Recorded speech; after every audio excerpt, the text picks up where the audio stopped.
यहाँ पर आपके समक्ष कक्षा 1 की हिंदी भाषा के तीसरे सप्ताह के तीसरे दिन की शिक्षण योजना प्रस्तुत है। प्रथम कालांश में मौखिक भाषा विकास के लिए हम सबसे पहले चित्र पर चर्चा करेंगे और जो हमारा चित्र चार्ट है खेल, उस पर हम बच्चों से चर्चा करेंगे। उससे जुड़े विभिन्न प्रकार के खुले छोर के प्रश्न हम बच्चों से पूछेंगे, उन्हें बोलने के पूरे मौके देंगे और उनके अनुभव साझा करने के अवसर प्रदान करेंगे।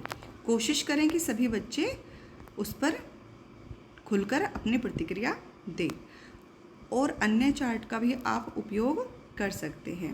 चार्ट से जुड़ा कोई भी चित्र बच्चों को बनाने के लिए कहें और उसे अपने साथी को दिखाने के लिए कहें और उस पर थोड़ी बातचीत करें। दूसरे कालांश में हम वाक्यों में शब्दों को पहचानना यानी कि डिकोडिंग पर कार्य करेंगे और शब्दावली विकास पर यहाँ कार्य होगा। हमारी आधारशिला क्रियान्वयन संदर्शिका में जो कविता है चूहा, उस कविता को हम बच्चों को पूरे हाव भाव के साथ सुनाएंगे। उसके बाद बच्चों को किताब के पृष्ठ को इस तरह से बच्चों की ओर रखें कि बच्चे देख सकें। अगर संदर्शिका हमारी सबके पास है क्योंकि हमें वो प्राप्त हो चुकी थी, उसके बाद हम बच्चों को उंगली रखते हुए कविता का वाचन स्वयं करेंगे और फिर बच्चों से हम उसका वाचन करवाएंगे।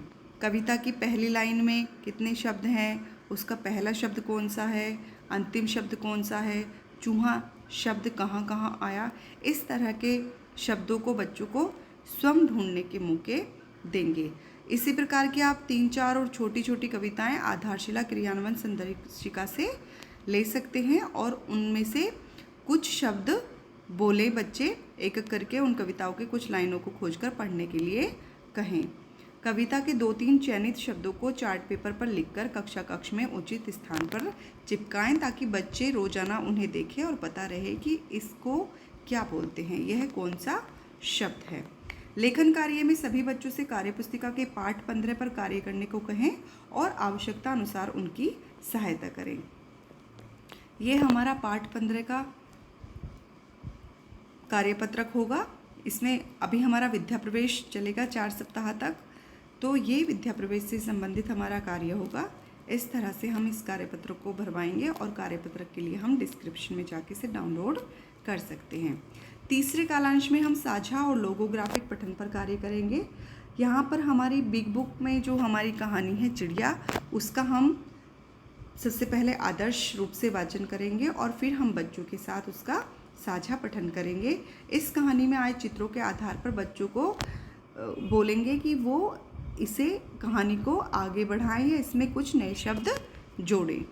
फिर उसके बाद हम बच्चों से कुछ खुले छोर के प्रश्न पूछेंगे और इसके जो भी हमने पिछले दिन जो शब्द हमने चार्ट पर लिखे थे बच्चों को उन्हें पढ़ने का अभ्यास करवाएंगे।